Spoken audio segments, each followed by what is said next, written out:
चलिए question number 1 को start करते हैं बिना टाइम को वेस्ट करे हुए। थोड़ा सा ब्लर है बट ये है, कंटेंट आपको प्रॉपरली शो हो जाएगा। तो क्वेश्चन नंबर क्या कह रहा है कि यहाँ पर वैल्यू दे रखी है आपकी 18 डिवाइडेड बाई 3 + 5 मल्टीप्लाई बाई 6 - 1। ऐसे क्वेश्चंस में हम बोर्ड मास के रूल को अप्लाई करते हैं। बोर्ड मास BODMAS क्या कहता है बोर्ड मास? बोर्ड मास B मीन्स है यहाँ पर ब्रैकेट को सबसे पहले ओपन करना होता है, देन उसके बाद क्या होता है यहाँ पर जो डिवाइड करते हैं multiply, then addition, then subtraction, ये रूल है। तो बेसिकली आपको लास्ट वाले को भी फॉलो करना है क्योंकि यहाँ पे ब्रैकेट्स नहीं है, राइट। चलो सबसे पहले हम डिवाइड करेंगे, तो चलो उसको डिवाइड कर लेते हैं। जो 3 से 18 कैंसिल आउट हो जाएगा, कितने पे कैंसिल आउट होगा? ये 6 पे हो जाएगा, ठीक है। +5, एक मिनट में कलर चेंज कर लेती हूँ, +5 मल्टीप्लाई बाई 6 - 1। तो अब क्या करना पड़ेगा? बोर्ड मास के अकॉर्डिंग सेकेंड नंबर पे हम क्या करते हैं? मल्टीप्लाई करते हैं, यानी अब हमें यहाँ पर मल्टीप्लाई करना होगा। तो कितना आ जाएगा? 5 × 6 = 30 और ऊपर पीछे 6 लिखा भी हुआ है, तो ये कितना आ जाएगा? ये आ जाएगा आपका 30 + 6 कर दो क्योंकि पीछे 6 दिया हुआ था ना, तो ऐड करेंगे कितना आ जाएगा? 36 - 1। तो आंसर क्या आ जाएगा आपका? 35। ये आपका क्या होगा? आंसर होगा। बेसिकली इसमें आपको कैलकुलेशन की भी ज़रूरत नहीं थी, आप नॉर्मली कर सकते थे। चलो तो क्वेश्चन आंसर क्या है? 35। तो 35 क्या? Option number 4 it's correct. Next है, ये आपको हिंदी में भी शो किया गया है। अगला देखिए, ये वाला क्वेश्चन है।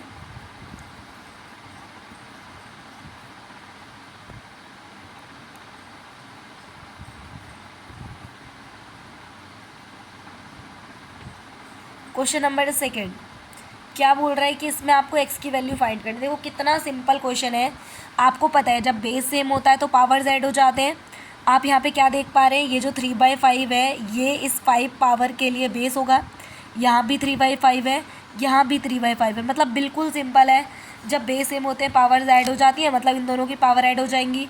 यानी 5 - 3 को प्लस कर दो, 5 + -3 और इक्वल टू, ये जो है इसको इक्वल में रखेंगे क्योंकि इक्वल के बाद है। तो कितना आ जाएगा? 5x - 3, ठीक है। चलो सॉल्व कर लेते हैं। तो ये माइनस प्लस क्या हो जाएगा? माइनस हो जाएगा। तो 5 में से अगर 3 को आप माइनस करोगे क्या आ जाएगा? 2 आएगा। और साइन किसका होगा? प्लस का, क्योंकि बड़ी डिजिट किसकी है? प्लस की है। इक्वल यहाँ पे क्या है? 5x - 3। अच्छा एक चीज़ और, मैं यहाँ पर ही इक्वल से पहले इनको लिख देती हूँ। अगर हम यहाँ पे x वाली टर्म को यहीं छोड़ दें, बाकी को दूसरे साइड ले जाएं, क्या हो जाएगा? +3 हो जाएगा, क्योंकि माइनस वाली टर्म प्लस इक्वल के अपोजिट जाके क्या हो जाती है? प्लस हो जाती है। ये है 5x। तो आपको पता है कि जो ये दोनों है ये ऐड होगी, कितना हो जाएगा? 5 = 5x। और यहाँ पे 5 से 5 कैंसिल आउट हो जाएगा, x की वैल्यू कितनी आ गई? 1। तो कौन से ऑप्शन में लिखा है? 1। Option number 1 it's correct. Next है क्वेश्चन नंबर है आपका 3rd।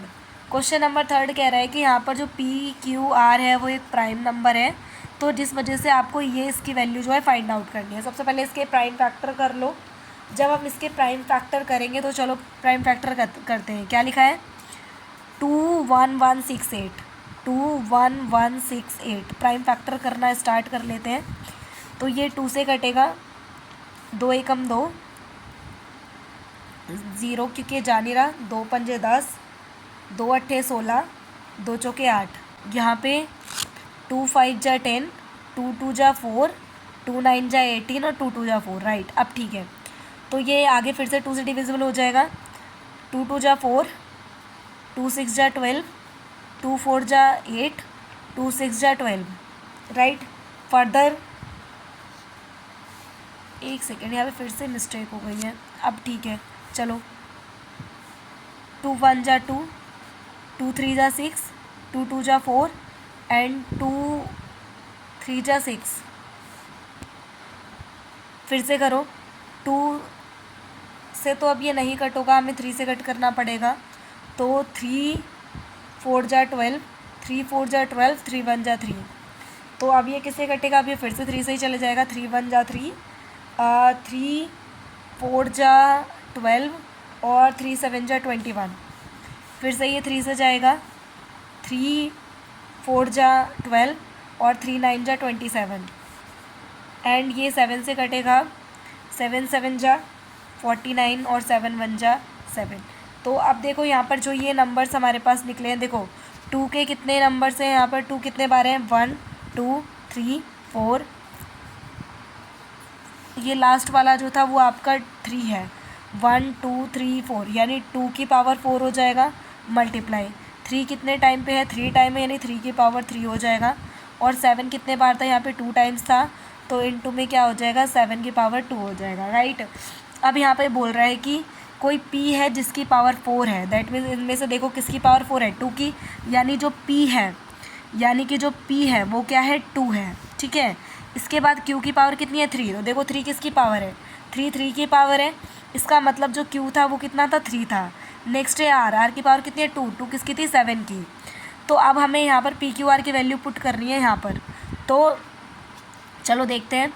4 p की वैल्यू कितनी है, 2, प्लस q की वैल्यू कितनी है, 3 मल्टीप्लाई 3, माइनस r की वैल्यू कितनी है, 7। चलो इसको सॉल्व कर लो। हर किसी में जब हम मल्टीप्लाई प्लस ये सब करते हैं तो बोर्ड मास को यूज़ करते हैं। पहले मल्टीप्लाई कर लो, कितना हो जाएगा, 8 हो जाएगा, प्लस 3 3 जा 9, माइनस 7 2 जा 14, राइट। अब यहाँ पर क्या करोगे, पहले प्लस करोगे तो इन दोनों को ऐड करोगे, कितना हो जाएगा, 8 दूनी 16 और 1 17, 17 माइनस 14 कितना हो जाएगा, यहाँ पर बचेगा आपका 3। तो बेसिकली 3 जो है हमारा आंसर होगा, ढूंढो कहाँ है, ऑप्शन नंबर 4 हमारा क्या हो जाएगा, राइट आंसर हो जाएगा। नेक्स्ट है क्वेश्चन नंबर 4। क्वेश्चन नंबर 4 में फिर से बोर्ड मास रूल को अप्लाई करना है और सॉल्व कर लेना है, तो आप इसको आई होप सो कर लेंगे सॉल्व। तो इसको सॉल्व कर लेना आप, बाकी मैं इसका आंसर मार्क करवा देती हूँ आपको, क्योंकि सिंपली आप कर लोगे बोर्ड मास को यूज़ करके। तो इसका चलो मैं करवा ही देती हूँ आपको।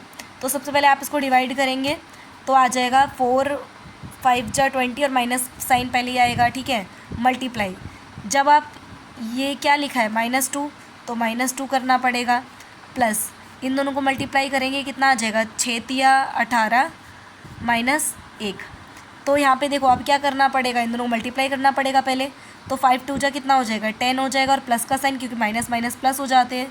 फिर प्लस 18 माइनस 1, और इसके बाद क्या करना पड़ेगा, पहले प्लस करना पड़ेगा।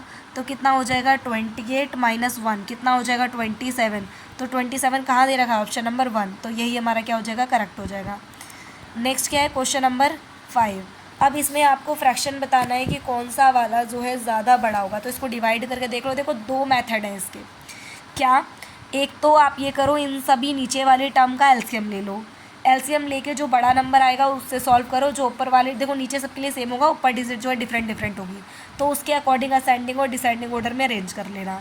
ऑप्शन नंबर 2 क्या कहता है कि आप क्या करो, एक सेकेंड, आप क्या करो, इनको डिवाइड कर लो।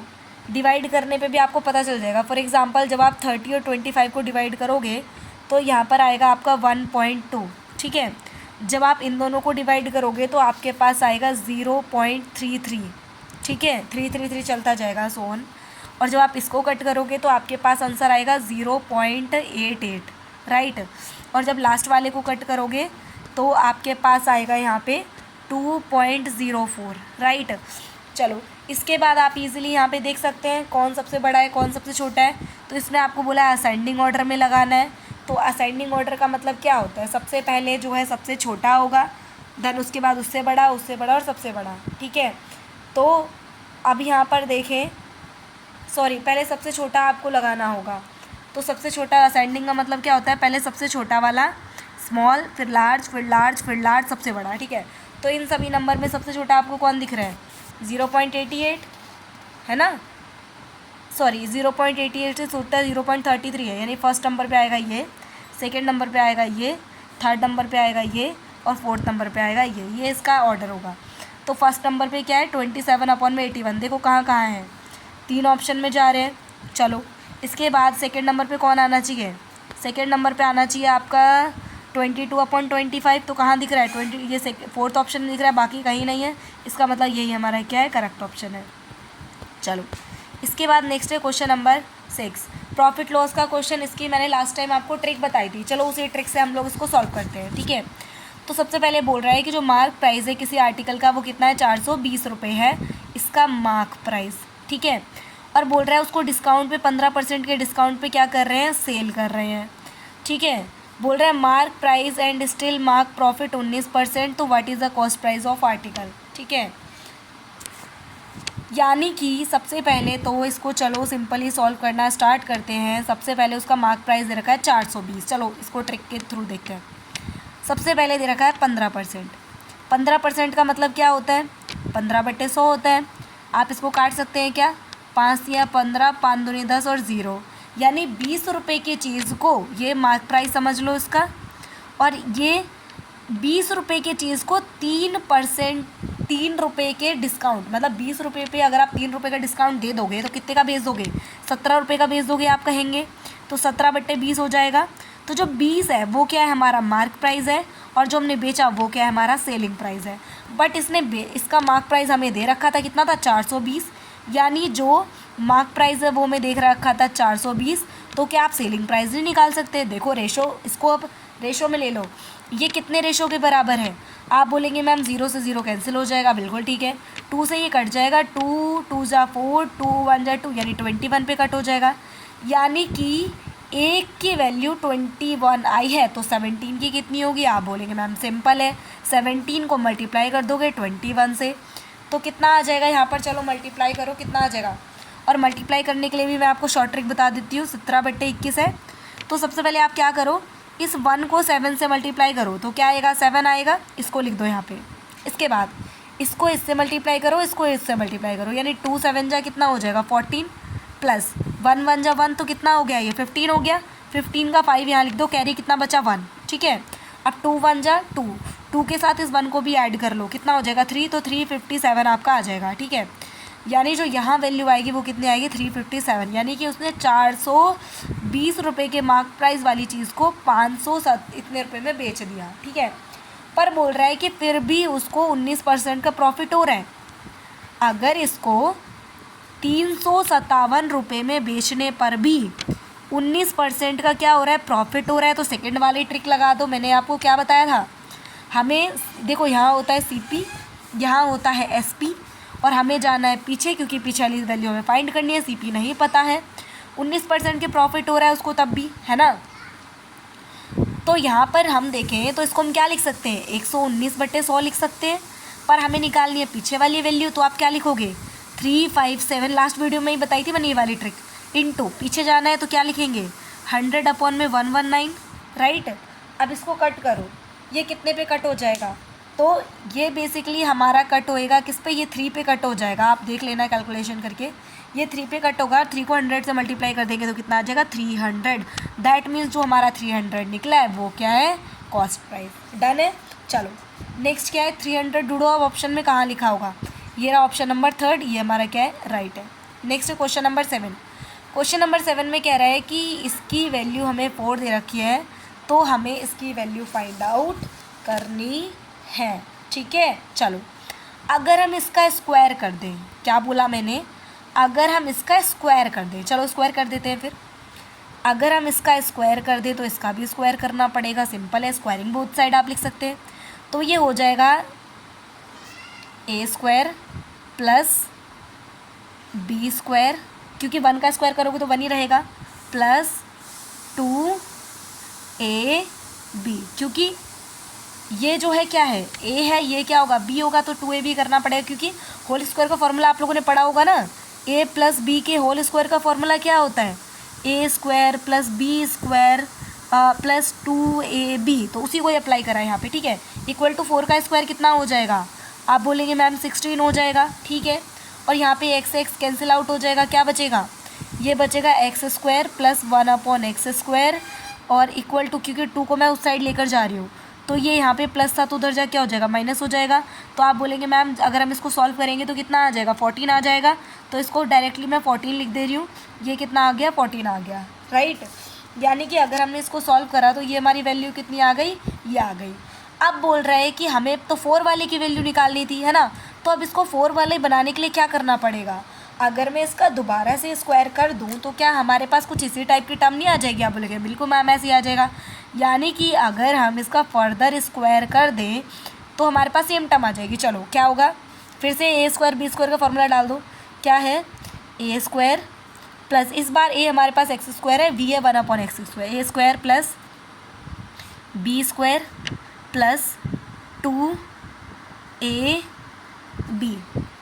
राइट, इक्वल टू क्या लिखा है 14, और 14 का स्क्वायर कितना होता है 196 होता है, तो 196 हो गया हमारा। ठीक है, अब यहाँ पर देखो, अगर हम देखें ये जो पावर्स है, देखो पावर की भी पावर ये दोनों आपस में हो जाएंगे मल्टीप्लाई, यानी क्या हो जाएगा यहाँ पर x की पावर 4 प्लस ये 1 की पावर कुछ भी हो 1 ही रहेगा, यहाँ पर x की पावर 2 के ये मल्टीप्लाई करेंगे कितना आ जाएगा एक्स स्क्वायर, सॉरी x की पावर कितनी आ जाएगी 4 आ जाएगी, प्लस एक्स स्क्वायर से एक्स स्क्वायर कैंसिल हो जाएगा, कितना बचेगा सिर्फ 2, और इक्वल टू क्या है 196। अब इस 2 को मैं अगर पहले ही उधर ले जाऊँ तो एक स्टेप मेरा बच जाएगा सॉल्व करने से, यानी कि मैं यहाँ पर 2 लिखने की बजाय क्या लिख सकती हूँ इक्वल 196 माइनस 2।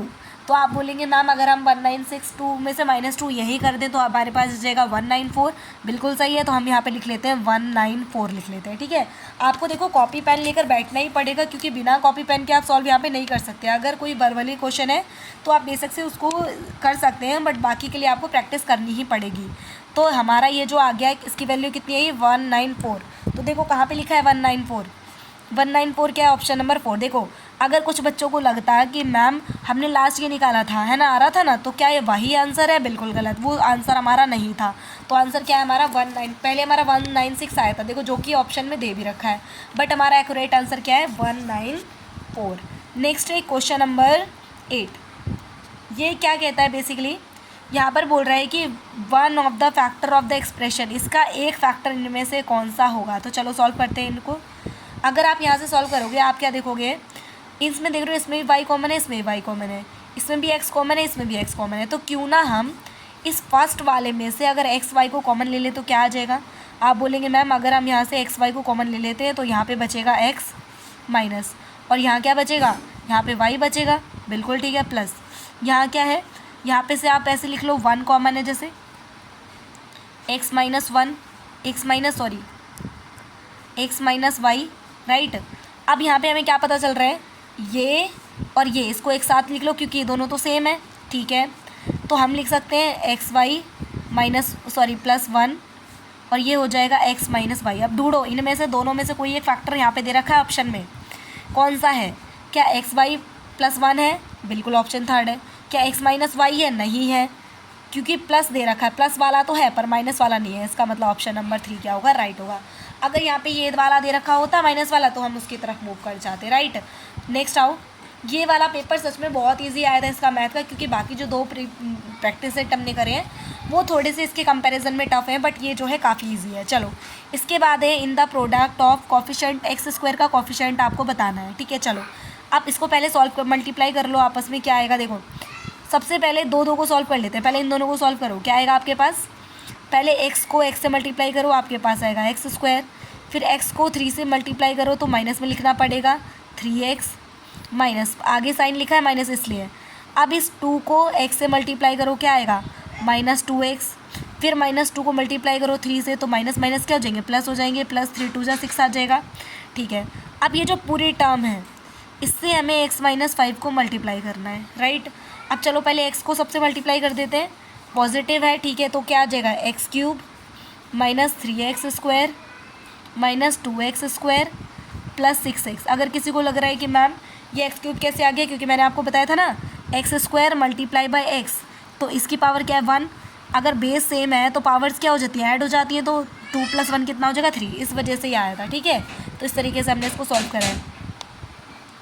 ठीक है, इसके बाद नेक्स्ट क्या है आपका, देखो अच्छा इसके बाद 5x से -5 से भी इसको मल्टीप्लाई करना है।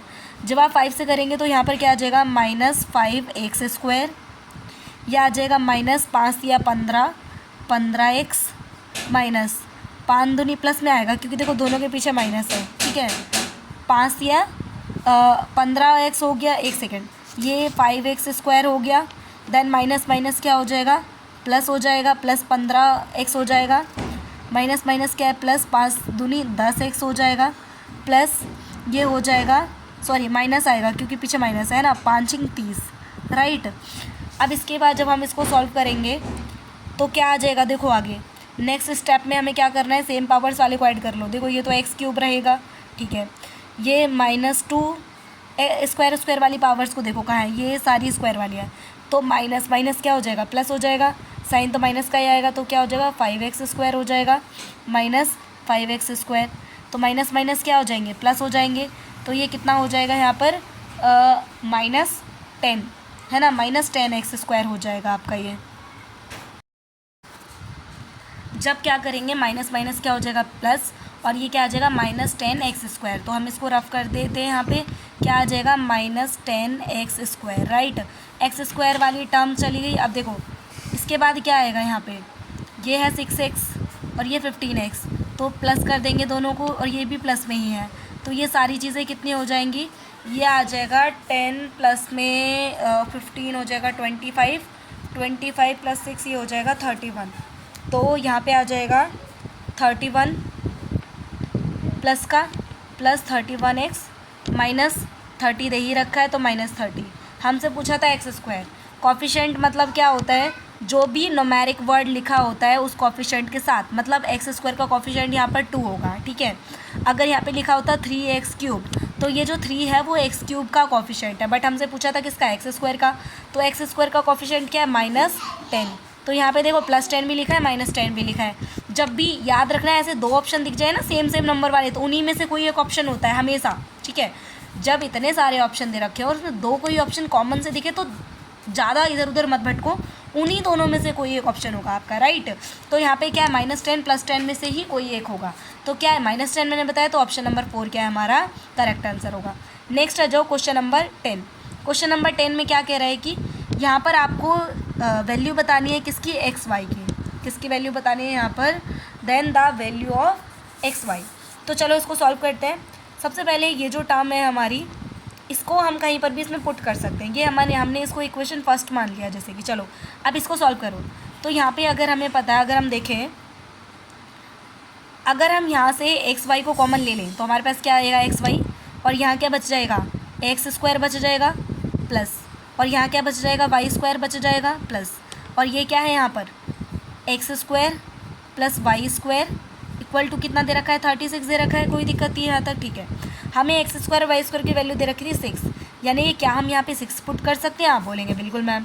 तो क्या हो जाएगा XY इंटू 6 प्लस, क्या हम इसकी जगह भी 6 पुट कर सकते हैं, बिल्कुल कर सकते हैं, इक्वल टू क्या आ जाएगा 36।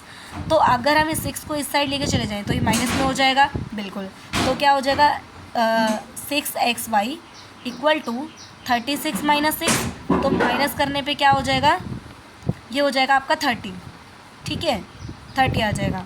अब यहाँ पे देखो, ये यहाँ पे 6 से 30 कैंसिल आउट हो जाएगा, क्या बचेगा XY की वैल्यू कितनी आ जाएगी, 5 आ जाएगी। तो XY की वैल्यू कितनी आ जाएगी 5। तो कहाँ पे दे रखा है, ऑप्शन नंबर 3 जो है हमारा करेक्ट हो जाएगा। देखो कितने सिंपल सिंपल क्वेश्चन है, बहुत जल्दी हो जा रहे हैं। नेक्स्ट है पाइथागोरन ट्रिपलेट, इन तीनों में से छांटना है। देखो आपको पता है एक बड़ी साइड जो होगी ना, एक बड़ी साइड वो होगी आपकी, आपने इसका फॉर्मूला पढ़ा होगा ज़रूर, हाइपोटेनियस का स्क्वायर इक्वल टू बेस का स्क्वायर प्लस में परपेंडिकुलर का स्क्वायर। तो अब इन सभी में ट्राई करके देख लो, जो सबसे बड़ी साइड होगी वो होगी आपके हाइपोटेनियस, बाकी दोनों क्या होंगे आपके बेस होंगे, बेस या परपेंडिकुलर होंगे आपके, ठीक है। चलो तो ऑप्शन नंबर हम क्या करते हैं, किसी भी एक को ट्राई कर लेते हैं। मान लीजिए, देखो मैं आपको यहाँ पे करेक्ट ऑप्शन नहीं सॉल्व करके दिखा रही हूँ, बाकी आप ऑप्शन मेथड ट्राई कर लेना। चलो इसमें जो देखिए 13 है वो क्या है, एक हाइपोटेनियस है, तो यहाँ में लिखना पड़ेगा, रुको मैं कलर चेंज कर लेती हूँ ज़रा। 13 का स्क्वायर इक्वल टू, अब इन दोनों में से कोई भी एक बेस हो सकता है, मैं किसी को भी ले रही हूँ, ठीक है, 12 स्क्वायर प्लस में 5 स्क्वायर, ठीक है। चलो तो 13 का कितना हो जाएगा 169 हो जाएगा, ठीक है।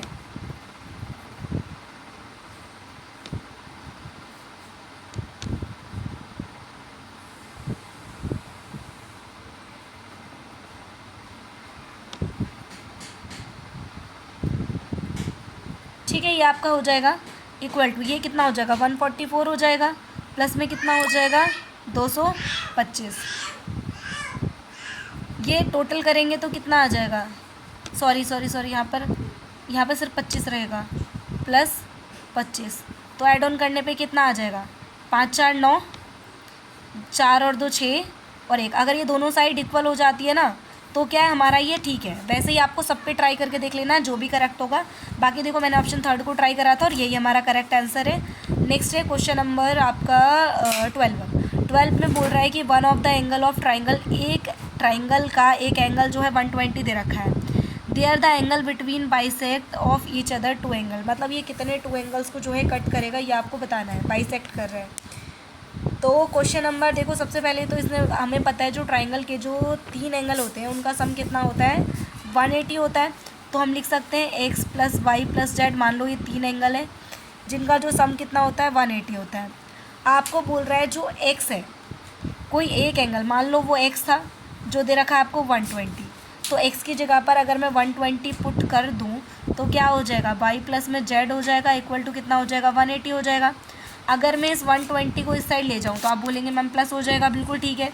तो अगर यहाँ पर ये प्लस हो जाएगा तो प्लस में माइनस हो जाएगा क्योंकि उधर प्लस में दे रखा था, तो -120, तो यहाँ से 120 को रफ कर देते हैं, ये यहाँ तक ठीक है, कोई दिक्कत नहीं है।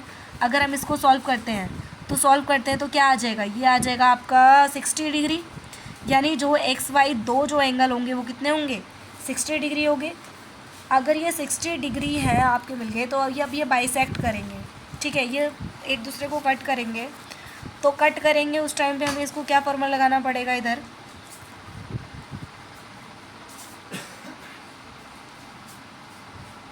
अगर ये कट करेंगे तो 60 का आधा कितना हो जाएगा आपका, 30 हो जाएगा ना, है ना, 30 हो जाएगा। तो बचा हुआ जो एंगल है वो कितना हो जाएगा, 180 माइनस 30 इक्वल टू कितना हो जाएगा, 150। जो मतलब जो एंगल होगा ना बाइसेक्ट कर रहा होगा दो एंगल को, वो कितना होगा, 150, ठीक है। तो ऑप्शन नंबर क्या है, 4 यहाँ पे करेक्ट हो जाएगा। नेक्स्ट क्या है, question number 13, a regular polygon of 6 side, एक कोई रेगुलर पॉलीगन है जिसकी साइड जो है 6 हैं। अगर उसकी पॉलीगन मतलब जिसकी साइड ज़्यादा से ज़्यादा हो सकती है, ठीक है। अगर उसकी 6 साइड है तो हमने पॉलीगन तो कह दिया। अब यहाँ पे बोल रहा है जो उसकी लाइन ऑफ सिमेट्री है ना वो भी 6 ही होंगी, क्योंकि जितनी उसकी साइड होती है ना उतनी ही क्या होती है, उसकी लाइन ऑफ सिमेट्री भी होती है, ठीक है, दोनों इक्वल होते हैं, याद रखना। तो यानी जो लाइन ऑफ सिमेट्री है वो भी कितनी होंगी, 6। ऑप्शन नंबर सेकंड क्या हो जाएगा, करेक्ट। नेक्स्ट क्या है, क्वेश्चन नंबर 14। क्वेश्चन नंबर 14 कह रहा है कि ABCD और DEF दो ट्राइंगल हैं आपके पास। तो एक मैं यहाँ पे एक ट्राइंगल ड्रॉ कर रही हूँ जो कि कौन है, ABC, और एक दूसरा ट्राइंगल है जो कौन है, DEF। तो मैं यहाँ लिख देती हूँ DEF। हमें इसमें बोला है कि angle C equal to angle F है, एंगल C इक्वल है एंगल F के, ठीक है, कोई दिक्कत नहीं है। AC जो है इक्वल है DF के, AC कहाँ है, AC जो है इक्वल है DF के, ठीक है। अब बोल रहा है BC जो है इक्वल है EF के, कोई दिक्कत नहीं है। AB जो है वो इक्वल है, एक सेकेंड इसको यहाँ से हटाते हैं, जो AB है वो इक्वल है 4x माइनस 2 के, यहाँ तक भी कोई दिक्कत नहीं है। और ये बोल रहा है जो DE है वो इक्वल है 3x माइनस 1 के, ठीक है। तो आपको यहाँ पे याद रखना पड़ेगा कि ये जो है कॉन्ग्रुएंसी रूल को फॉलो कर रहे हैं, दैट मीन्स ये जो एंगल है वो इस एंगल के बराबर होगा। किस वजह से, ये एंगल साइड एंगल साइड वाली प्रॉपर्टी को लगा रहे हैं, जिसकी वजह से ये दोनों कॉन्ग्रुएंट है, इक्वल है, क्योंकि दो साइड इक्वल है यहाँ पर और एक एंगल इक्वल है, इसलिए मैंने लिखा है SSA, यानी साइड एंगल साइड, राइट। तो इसके थ्रू ये इक्वल है, इसका मतलब जो इसकी जो थर्ड साइड है वो भी आपस में क्या होंगी, इक्वल होंगी। तो आप सिंपली कह सकते हो कि जो AB है वो इक्वल टू DE होगा। इसका मतलब क्या हो गया कि जो 4x है, 4x माइनस 2 है वो इक्वल होगा 3x माइनस 1 के। चलो सॉल्व कर लेते हैं, x वाली टर्म को एक साथ ले लेते हैं, क्या आ जाएगा, 4x minus 3x equal to -1, और ये -2 उधर जाएगी, क्या हो जाएगा, +2 हो जाएगा। 4x में से 3x गए तो सिर्फ x बचेगा, और 2 में से 1 गए तो सिर्फ 1 बचेगा। x की वैल्यू कितनी आ गई, 1, यानी यहाँ पर x की वैल्यू कितनी आ जाएगी, 1। ऑप्शन नंबर 1 क्या है, करेक्ट है। नेक्स्ट आ जाओ, नेक्स्ट क्वेश्चन है यहाँ पर, which of the following triplet can from a polyhedron, इनमें से कौन सा ट्रिपलेट पॉलीहाइड्रोन बना रहा है, जिसमें कि फर्स्ट जो है फेज है, सेकेंड वर्टेक्स है, और नेक्स्ट क्या है यहाँ पर एड्स है, ठीक है। तो इनमें से आपको बताना है कौन सा एक पॉलीहाइड्रोन को बना रहा है। सबसे पहले तो हमें एक यूलर रूल जो होता है एक वो समझ लो। यूलर्स रूल क्या कहता है? सबसे पहले यूलर्स फार्मूला कह दो आप, या यूलर्स जो है रूल कह दो, ठीक है। ये बेसिकली क्या है? ये है आपका F + B - E = 2। अब इस फॉर्मूले में इनकी वैल्यू रख के देख लो, जो भी 2 के इक्वल आएगा वही आपका आंसर होगा। तो चलो मान लो फर्स्ट को पहले ट्राई कर लेते हैं, मैं इधर कर रही हूँ, ठीक है। जो फेज़ है देखो, सबसे पहले फेज़ की वैल्यू दे रखी है, फिर वर्टेक्स की, फिर एड्स की। मतलब सिंपली देखो, चलो यहीं पे कैलकुलेशन कर लो। 4 और 4 को ऐड करो, कितना आ जाएगा? 8। 8 में से 5 गए, कितने बचे? 3 बचे, मतलब ये तो ऑप्शन नहीं है। 6 और 8 को ऐड कर लो, कितना बचा, कितना आया? यह है 6 दूनी 12, 13 14, 14 - 12 कितना आया? 2। दैट मीन्स ये हो सकता है। चलो नेक्स्ट है 6 और 8 को ऐड करो, कितना आ जाएगा? यह आ जाएगा आपका 6 दूनी 12, 13 14, 14 में से 10 गए, कितना बचा? 4। तो ये भी नहीं है। 5 और 6 को ऐड करोगे आएगा 11, 11 में से 5 गए, कितने बचे? 3। मतलब ये भी नहीं है, यानी सेकंड ऑप्शन ही हमारा क्या हो जाएगा? करेक्ट हो जाएगा। देखो इसमें कैलकुलेशन की भी ज़रूरत नहीं थी, वर्बली आपने इसको कर लिया, आपको पेन उठाने की ज़रूरत ही नहीं पड़ी। नेक्स्ट आ जाओ। फर्स्ट वाले की हाइट 8 है और फर्स्ट वाले की रेडियस 1 है।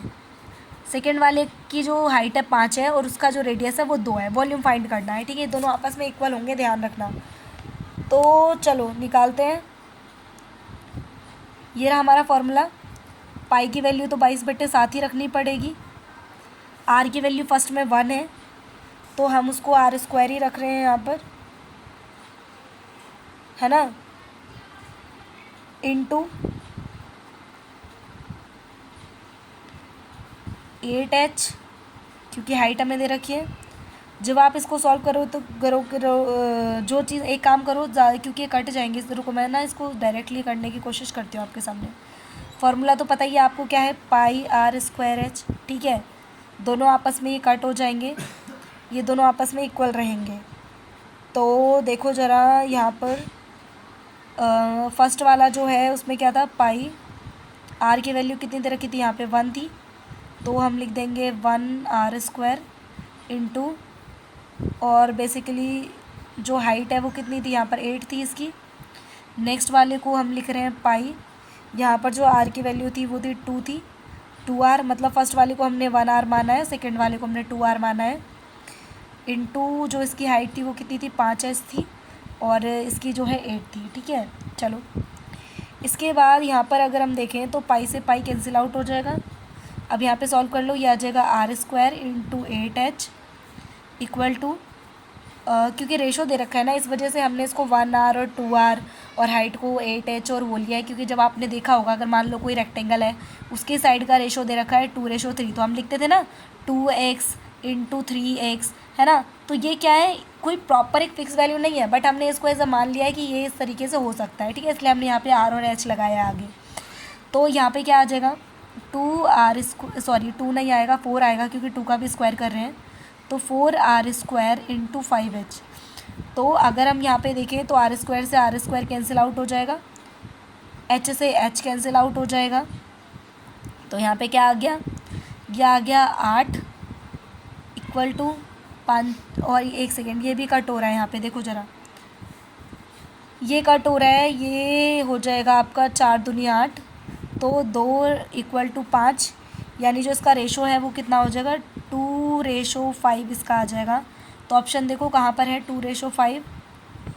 ये रहा ऑप्शन नंबर 1, यही हमारा क्या हो जाएगा, करेक्ट हो जाएगा। नेक्स्ट क्वेश्चन की तरफ मूव करते हैं। If each edge of solid cube increase 100%, अगर हम उसकी एड्स को 100% बढ़ा दें तो सरफेस एरिया कितना बढ़ जाएगा, ठीक है। ये है आपका सॉलिड क्यूब, ठीक है। क्यूब का जो फॉर्मूला होता है वो आपको पता है कितना होता है, ए क्यूब होता है, बट हमें यहाँ पे निकालना है सरफेस एरिया के हिसाब से, ये बता रहा है सरफेस एरिया कितना बढ़ेगा। तो हमें पता है जो इसकी साइड होती है, ठीक है, जो क्यूब होता है, क्यूब की साइड ए होती है, यहाँ तक कोई दिक्कत नहीं होगी, तो a सेंटीमीटर हम मान लेते हैं, ठीक है। अब यहाँ पर बोल रहा है कि जो टोटल सरफेस एरिया हमें पता है, जो TSA है क्यूब का, वो होता है 6a²। ये भी आपको पता होगा, नहीं पता है तो आप इसको नोट कर लेना। यहाँ पर एक दूसरा मेथड भी है, देखो ज़रा मैं बताती हूँ क्या क्या बोल रहे हैं। अगर यहाँ पर इंक्रीज़ हो रही है साइड जो है 10% इंक्रीज़ हो रही है, सॉरी 100% इंक्रीज़ हो रही है ना,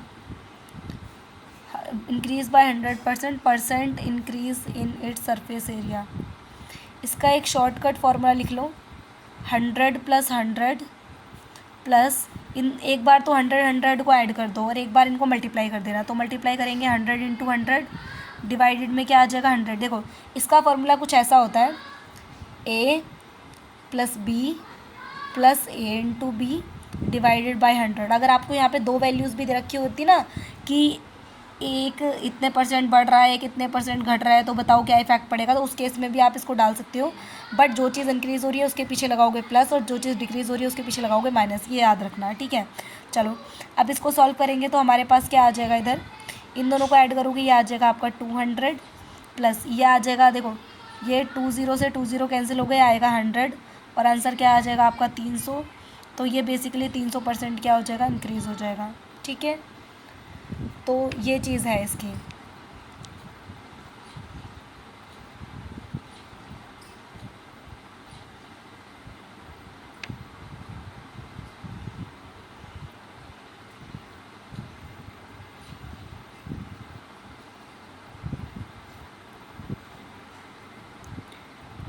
नेक्स्ट क्वेश्चन है, if the sum of parallel side of trapezium is 40।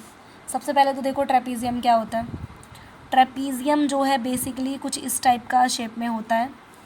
इसकी हाइट आपको दे रखी है, मतलब जो सम दे रखा है ना पैरेलल साइड का जो सम है, मतलब इस वाली साइड और इस वाली साइड, इन दोनों जो साइड है ना, इन दोनों साइड का जो आपको सम दे रखा है ऐड करके, वो दे रखा है 40 सेंटीमीटर, राइट।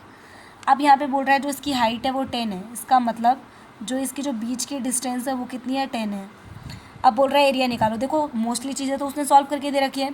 इसका फॉर्मूला होता है हाफ पैरेलल साइड जो भी है आपकी, जैसे ए है ऊपर वाली साइड, नीचे वाली साइड है बी, इन दोनों को ऐड करना है, मल्टीप्लाई कर देना है हाइट से, आपका आंसर निकल जाएगा। तो देखो उसने पैरेलल साइड को तो ऐड करके दे ही रखा है, कितना था 40, और हाइट कितनी दे रखी थी उसने 10। तो अब देखो क्या आप इसको सॉल्व नहीं कर सकते, ये कट जाएगा 5 पे, तो 4 पंजे 20 और कितना आ जाएगा 200। 200 आपका आंसर है, तो देखो ऑप्शन नंबर सेकेंड जो आपका राइट हो जाएगा, ठीक है। नेक्स्ट आ जाओ क्वेश्चन नंबर 49। क्वेश्चन नंबर 49 के अंदर आपको निकालना है इसका मोड, ठीक है। मोड कैसे निकालते हैं, सबसे पहले आपको क्या करना है, जितने भी टोटल नंबर हैं यहाँ पर,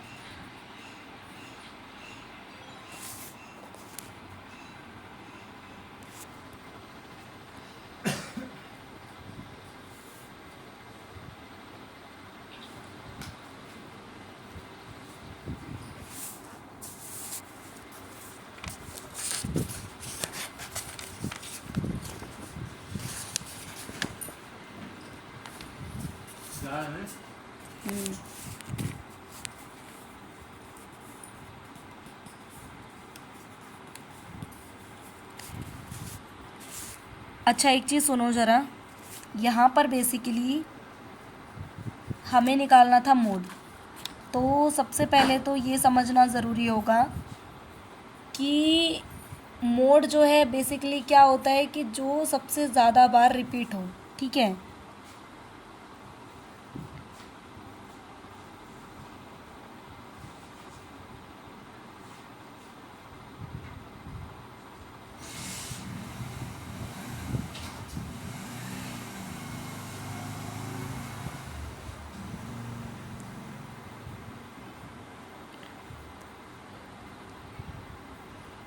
चलो 40 स्टूडेंट है क्लास में जो मार्क्स को ऑब्टेन कर रहे हैं, नंबर ऑफ़ स्टूडेंट इतने हैं। देखो 42 मार्क्स ऑब्टेन करे 7 बच्चों ने, 36 मार्क्स ऑब्टेन करे 10 बच्चों ने, 30 मार्क्स ऑब्टेन करे 13 स्टूडेंट ने, 45 मार्क्स ऑब्टेन करे 8 स्टूडेंट ने, 50 मार्क्स ऑब्टेन करे 2 स्टूडेंट। मतलब जितने ज़्यादा नंबर जिस बच्चे ने लिए होंगे उस हिसाब से मोड निकालते हैं।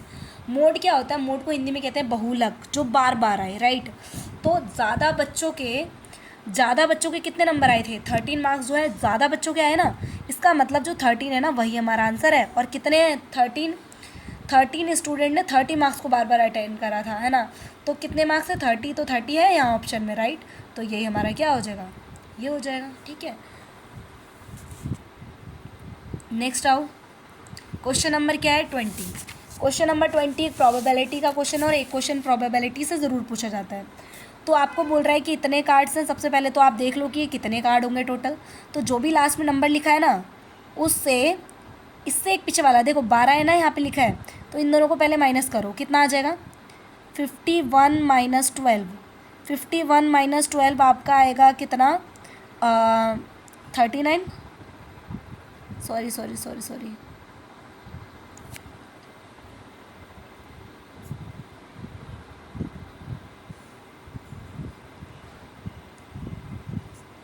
यस, ये आ जाएगा 39, एक नंबर ऐड कर देना +1, कितना हो जाएगा 40 हो जाएगा। सॉरी, ये जो 40 है यानी कि इससे पीछे वाले जो नंबर थे ना वो नहीं थे। क्लियर है। आप यहाँ पर एक दूसरी चीज़ को फॉलो कर सकते हो, वो क्या है देखो, एक तो ये है कि 51 में से 12 को माइनस कर दो, या तो इससे एक नंबर पीछे जाओ, क्या आया 11, तो 51 में से 11 माइनस करो, 51 माइनस 11 इक्वल टू कितना आ जाएगा यहाँ पे 0 4 40। तो ये लिख सकते हो। इन दोनों में से जो आपको मेथड सुटेबल लगे वो निकाल लो। यानी ये जो निकला है ना 40, वो यहाँ पे टोटल कार्ड्स है, ठीक है। यानी 12 से लेकर 51 के बीच कितने नंबर आ रहे हैं वो नंबर है, ठीक है, जिसमें 12 और 51 भी इंक्लूड है। तो इन दोनों में से जो मेथड आपको सूटेबल लगे उसको कर लो। इसका मतलब टोटल जो क्वांटिटी है वो कितनी है 40 है। अब यहाँ पे बोल रहा है कि उसको रेंडमली मिक्स कर दिया जाता है। 1 card chosen at randomly box, उस बॉक्स में से रेंडमली एक कार्ड आपको उठाना है।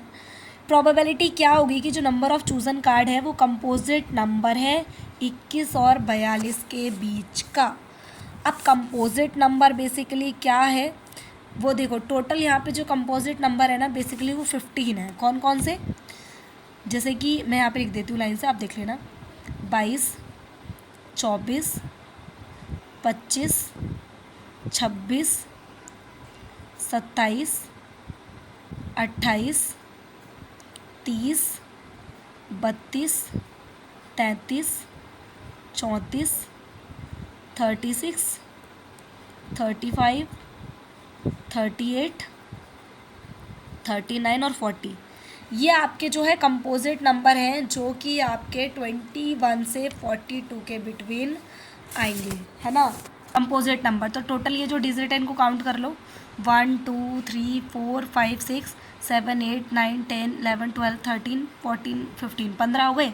अच्छा, अगर किसी को ऐसा है कि मैम कंपोजिट नंबर क्या होता है, तो बेसिकली आप सभी ने प्राइम नंबर को पढ़ा होगा। प्राइम नंबर कौन से होते हैं, जिनके फैक्टर 1 होते हैं और एक वो सेल्फ होता है। फॉर एग्जांपल 3, जिसका फैक्टर क्या होगा 1 और 3 होगा। फॉर एग्जांपल 5, जिसके फैक्टर 1 और 5 होंगे। 7, जिसका फैक्टर क्या होगा 1 और 7 होगा। 13, जिसका फैक्टर 1 13 होगा। तो ये जो है वो प्राइम नंबर है, राइट। और इन प्राइम नंबर को छोड़कर जो बाकी बचे नंबर हैं, दैट मीन्स जो नॉन प्राइम होंगे, नॉन प्राइम नंबर को ही कहते हैं कंपोजिट नंबर। क्लियर है, इनको ही क्या कहते हैं, कंपोजिट नंबर कहते हैं। अब यहाँ पे एक क्वेश्चन ध्यान रखना, जो 1 है वो ना तो कंपोजिट नंबर है ना ही वो प्राइम नंबर है, याद रखना। 1 ना तो प्राइम नंबर है ना तो कंपोजिट नंबर है। अब टोटल नंबर क्या आ गए 15, और टोटल सॉरी यहाँ पे कंपोजिट नंबर कितने निकले 15, टोटल कार्ड है 40। तो प्रोबेबिलिटी निकाल लो, 15/40, ये कट हो जाएगा क्या पहले, हाँ 5 से काटो सर, 5 या 15, 5 8 40, तो 3/8 इसकी प्रोबेबिलिटी होगी। ऑप्शन नंबर 3 ही दिख रहा है जो कि राइट है। नेक्स्ट आ जाओ ज़रा, नेक्स्ट है आपका क्वेश्चन नंबर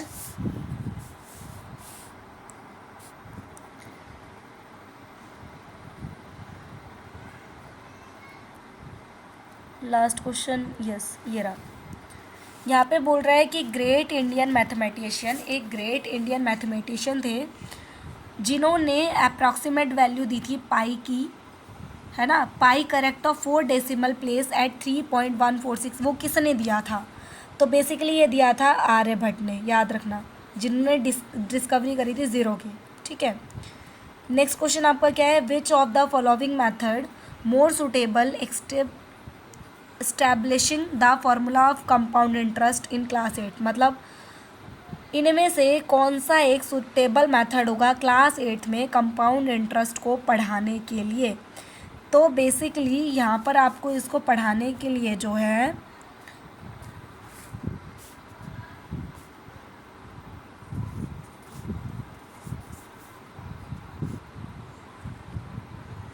सबसे पहले तो ये समझ लो लेबोरेटरी मेथड क्या होता है। जब हम लैब में ले जाते हैं, क्या हम यहाँ पे बच्चों को लैब में लेके जाएंगे? गलत है। डिडक्टिव मेथड क्या होता है? एक है इंडक्टिव मेथड, दोनों को समझ लो। क्या लिखा है? इंडक्टिव मेथड, और एक होता है डिडक्टिव मेथड। इंडक्टिव और ई, इन दोनों को रिलेट करो पहले। तो ई और आई रिलेट कर सकते हो दोनों वर्डों को, है ना। अगर इसमें ऐसे कर देंगे तो ई बन जाएगा। इंडक्टिव डिडक्टिव को रिलेट कर लो। अब यहाँ पे बेसिकली यानी इंडक्टिव मेथड के अंदर आप एग्जाम्पल से रूल की तरफ जाते हो। पहले बच्चे को एग्जाम्पल बताते हो, उसके बाद उसको रूल समझाते हो कि इसमें ये हुआ था। डिडक्टिव इसका अपोजिट है। इसमें क्या होता है, हम सबसे पहले बच्चे को रूल बताते हैं, फिर उसके बाद उसको एग्जाम्पल्स देते हैं, राइट। और उसके बाद है प्रॉब्लम सॉल्विंग मेथड। यहाँ हम बच्चे को प्रॉब्लम सॉल्विंग मेथड के थ्रू समझाएंगे या इंडक्टिव मेथड। तो इनमें से क्या अच्छा, इंडक्टिव यहीं पे लिखा हुआ है। तो बेसिकली हम पहले बच्चे को एग्जाम्पल देंगे कि समझाएंगे कि जैसे कि आप किसी से पैसे उधार लेते हैं, उस पर इतने % का ब्याज मिल रहा है, तो इस टाइप से हम उसको एग्जाम्पल देंगे। देन उसके बाद उसको बताएंगे। तो इसका जो बेस्ट मेथड होगा वो क्या होगा? ऑप्शन नंबर 4, जो कि क्या है? Inductive method. नेक्स्ट है question number 23। According to van Hiele के अकॉर्डिंग जो ज्योमेट्रिक थिंकिंग समझाने के लिए कौन सा लेवल आप होगा यहाँ पर? Draw two right angle triangle, so name the right scalene triangle. यहाँ पे कौन सा मेथड है बेसिकली? तो यहाँ पर बेसिकली जो रिलेशनशिप मेथड है वो आप यूज़ करोगे। वैन हेले ने बेसिक जो 5 लेवल्स यहाँ पे दिए थे वो याद रखना, 0 से लेकर 4 तक है, ये टोटल 5 होते हैं, ठीक है। नेक्स्ट है क्वेश्चन नंबर 54, ठीक है। 54 नहीं, नेक्स्ट इसमें पता है 1 2 3 4 करके नंबर लिखा हुआ है। चलो यहाँ पे है कि which of the following not preventive method for rectify careless error. तो इसका मैं आंसर बता दूँ। इसका first answer teaching concept in a multiple way. मतलब हम बच्चे को ये नहीं कह सकते कि बार बार एक अवधारण तरीके से पढ़ाना, है ना। नेक्स्ट क्या है? Which is a not statement about error mathematics class. इनमें से क्या नहीं होता मैथमेटिक्स की क्लास में? तो children error natural and inevitable part of this. तो इसका बेसिकली यही आंसर है, फर्स्ट वाला ऑप्शन होगा। नेक्स्ट क्वेश्चन, चलो मैं इसके मार्क ही करवा देती हूँ, आप इसको कर लेना। यहाँ पे बोल रहा है कि according with the nature of mathematics which of the following can not proven false. किसको आप गलत नहीं ठहरा सकते? तो वो है क्या? आपके थ्योरम्स, जो कि ऑलरेडी प्रूव्ड होते हैं। नेक्स्ट है आपका, इसका आंसर आपका बेसिकली क्या है?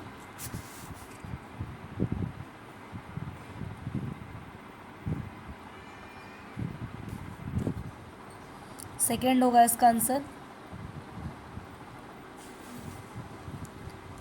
नेक्स्ट का आंसर भी सेकेंड है, क्योंकि प्राइमरी स्टेज पर मैथमेटिक्स कैरिकुलम सिर्फ फोकस नहीं करता teaching abstract concept through formal algorithm. ये गलत है यहाँ पर, बाकी सब ठीक है। नॉट पूछा था आपसे, not true.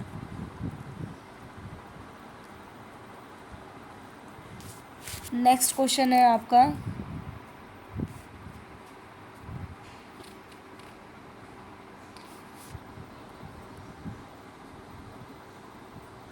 Yes. Next question, इसका आंसर है इंडक्टिव मेथड, जो कि क्या होता है? एग्जाम्पल से रूल की तरफ जाते हैं। यहाँ पर बोल रहा है कि which of the following mathematical reasoning proceed from concrete to abstract. तो ये क्या है? इंडक्टिव रीजनिंग है। नेक्स्ट एंड लास्ट क्वेश्चन है, which of the following appropriate method teaching experiment probability in the class. मतलब इनमें से कौन सा एक बेस्ट मेथड होगा प्रोबेबिलिटी की क्लास में बच्चों को समझाने के लिए? तो ये होगा ask children to toss the coin 5 times and note the outcome. क्या आप बच्चों को ऐसे बोलना है, बच्चों को पूछना है कि क्या आपने कभी कॉइन को टॉस करा है और 5 बार टॉस करने पर आपके पास क्या आउटकम्स होंगे? तो इसका जो ऑप्शन नंबर सेकंड जो है करेक्ट हो जाएगा। आई होप सो आपने वीडियो को एंजॉय करा होगा काफ़ी अच्छे से और पिछले वीडियोस को भी देख लिया होगा। तो मिलते हैं नेक्स्ट वीडियो में। Thank you so much watching this video.